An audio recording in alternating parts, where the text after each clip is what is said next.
Shalom saudara-saudara yang terkasih dalam Tuhan Yesus Kristus, selamat pagi. Renungan kita pada hari ini diambil dari 2 Korintus pasal yang ke-8 ayat 10-15. Judul renungan kita pada hari ini adalah bukan ala kadarnya.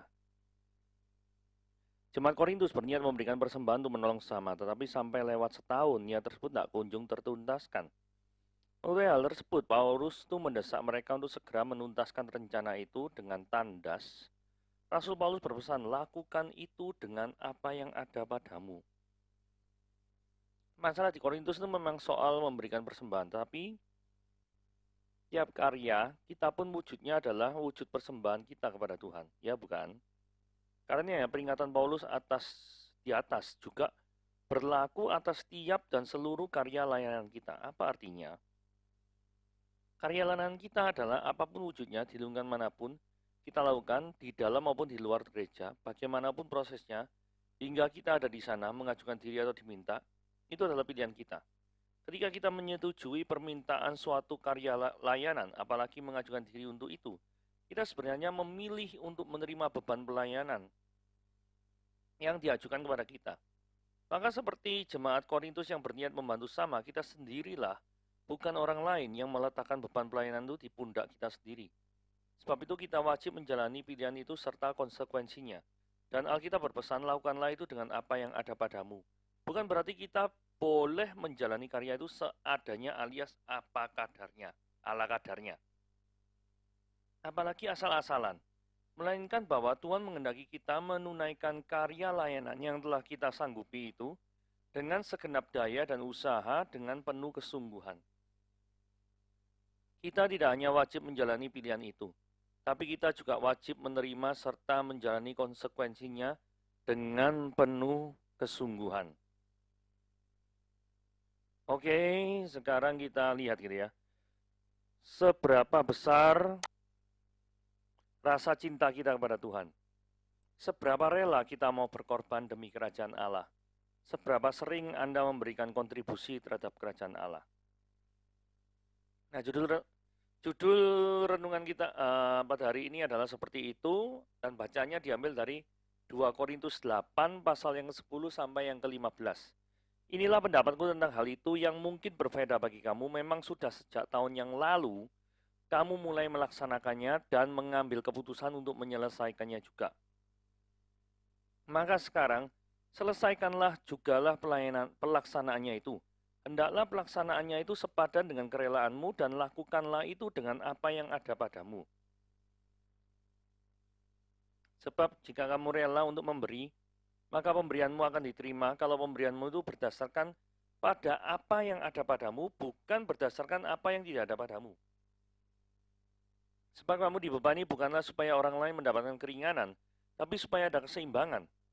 Maka hendaklah sekarang ini kelebihan kamu mencukupkan kekurangan mereka, agar kelebihan mereka kemudian mencukupkan kekurangan kamu, supaya ada keseimbangan. Seperti ada tertulis, orang yang mengumpulkan banyak tidak berkelebihan, dan orang yang mengumpulkan sedikit tidak berkekurangan. Nah, saudara, kita lihat ya, latar belakang 2 Korintus 8 ini apa ya? Latar belakang 2 Korintus 8 itu begini ya. Jemaat Korintus itu memiliki komitmen untuk menolong jemaat di Yerusalem, dan komitmen yang diambil itu sudah sejak tahun lalu. Ya, kalimat yang diwarnai merah, tolong dilihat. Sejak tahun yang lalu kamu mulai melaksanakannya. Sampai sekarang sudah lewat 1 tahun, nggak selesai-selesai.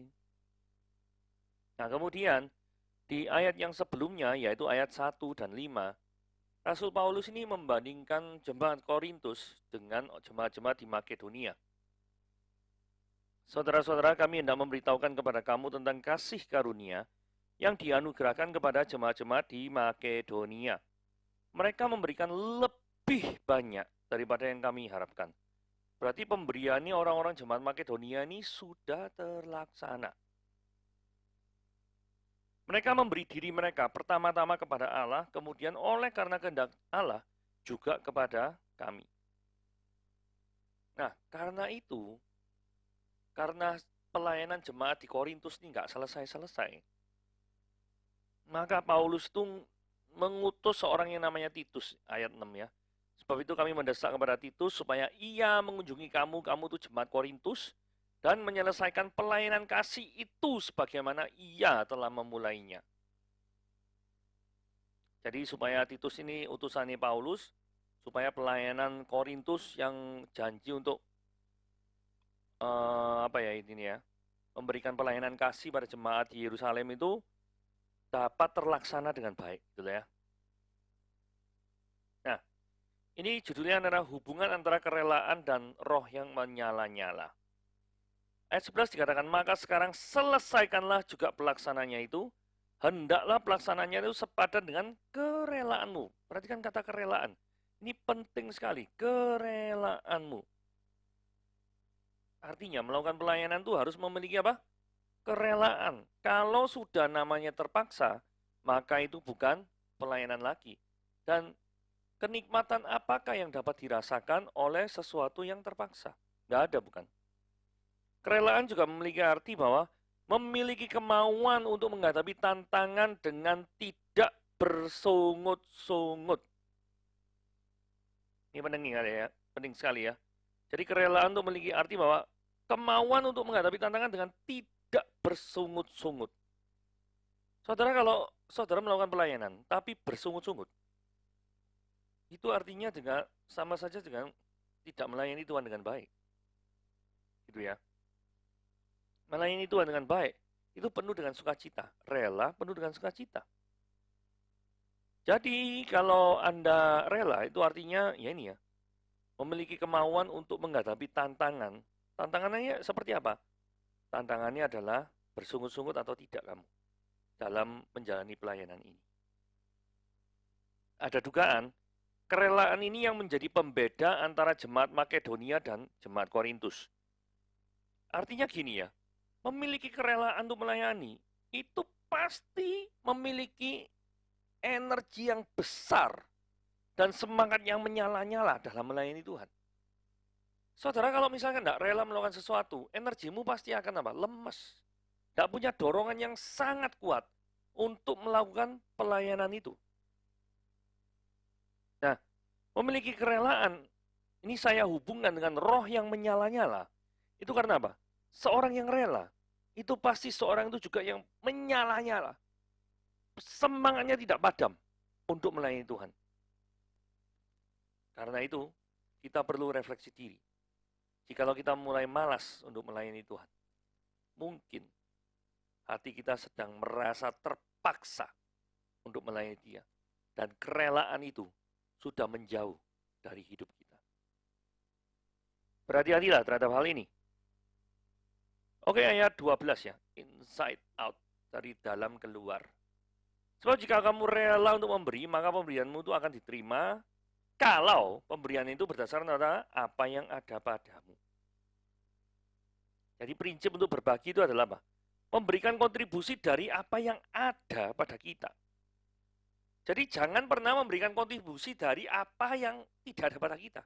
Itu malah tidak memberikan kontribusi, tapi malah memberikan pengaruh yang buruk. Contoh ya, jadi misalkan kalau kita karunianya itu menyanyi, hendaklah kita menyanyi. Betul kan ya?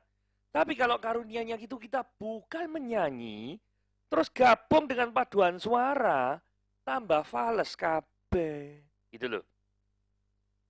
Jadi kenalilah karunia yang ada padamu. Bukan berarti kamu tidak boleh menyanyi memuji Tuhan. Tetapi keahlianmu itu memang bukan menyanyi gitu loh. Kalau nyanyi nanti nadanya dari kunci G pindah F. Ini repot. You know? Nah karena itu, kalau orang itu melayani dengan tidak ada yang ada padanya, bukan karunianya, maka pasti memberikan kontribusi negatif, bukan kontribusi positif. Jadi yang harus kita lakukan adalah apa? Identify what is your talent. Apakah talentamu? Nyanyikah? Jadilah memuji Tuhan, pemuji Tuhan. Berkhotbahlah. Jadilah hamba Tuhan yang berkhotbah. Memiliki kepedulian terhadap kaum minoritas. Masuklah dalam pelayanan diakonia. Pelayanan bagi orang-orang yang membutuhkan. Kepada orang sakit. Apakah karunia Anda itu berdoa? Suka sekali kalau berdoa. Layanilah orang lain dengan doa-doamu. Atau bermain musik. Pujilah Tuhan dengan musikmu, alatmu, alat musikmu. Begitu ya. Jadi apa yang ada padamu, itu hendaklah diekspresikan keluar sesuai dengan karuniamu. Jangan sesuai dengan apa yang tidak ada gitu loh ya. Jadi jika kita itu memiliki kemampuan, kembali lagi pertanyaannya adalah, apakah kita memiliki kerelaan berpartisipasi dalam kerajaan Tuhan? Ingat, kerelaan tadi berhubungan dengan apa? Kerelaan itu berhubungan dengan energi, semangat, kemauan untuk memberitakan Injil, berkontribusi dalam kerajaan surga. Ayat 14 ini bicara tentang supaya ada keseimbangan. Maka adalah sekarang kelebihan kamu mencukupkan kekurangan mereka, dan kelebihan mereka kemudian mencukupkan kekurangan kamu, supaya ada apa? Keseimbangan. Jadi Tuhan memberikan pada seorang keahlian tertentu, tetapi tidak kepada yang lain, dengan tujuan supaya orang yang memiliki keahlian, memiliki kerendahan hati melayani Tuhan. Jadi Tuhan memberikan keahlian pada seorang, bukan dengan tujuan untuk pamer keahlian pada orang lain. Ingat frasa supaya ada keseimbangan.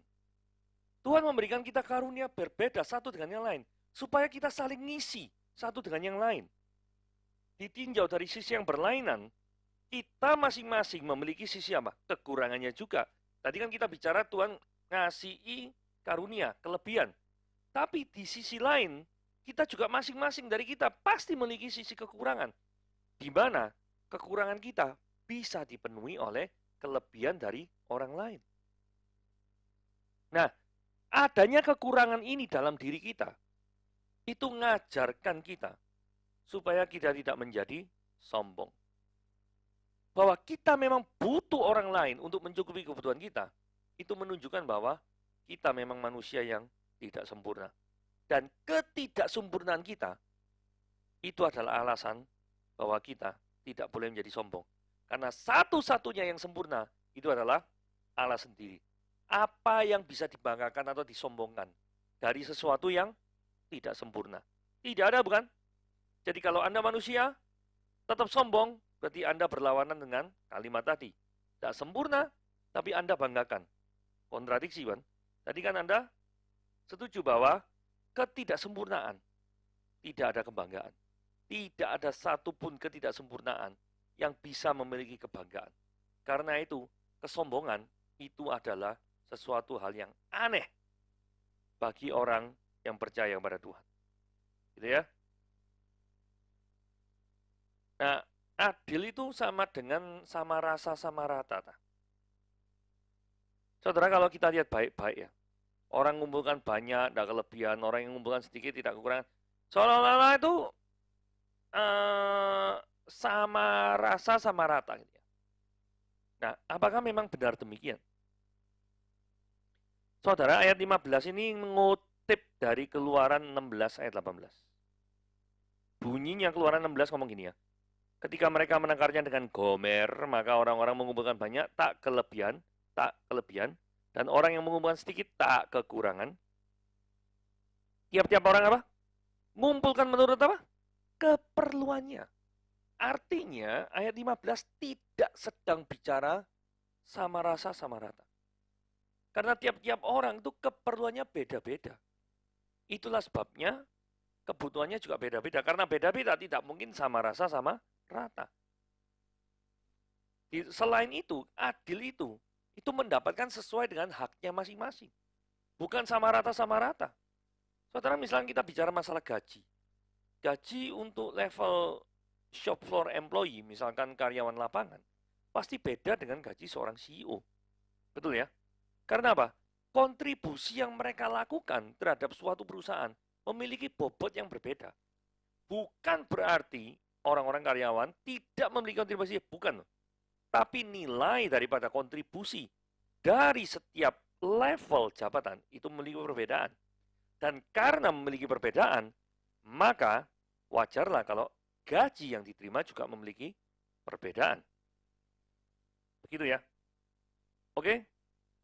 Sama rata itu bukan juga untuk ngajari orang tuh malas dah. Dan menggantungkan diri pada orang lain. Padahal sebenarnya mereka tuh bisa melakukan diri sendiri. Maksudnya tuh gini ya. Kan tadi, wah yang yang ngambil sedikit nggak kekurangan ya. Nanti toh yang ngambil banyak ngasihi terhadap orang yang ngambil sedikit. Jadi akhirnya apa? Yowes males wis. Gak usah ngambil susah-susah.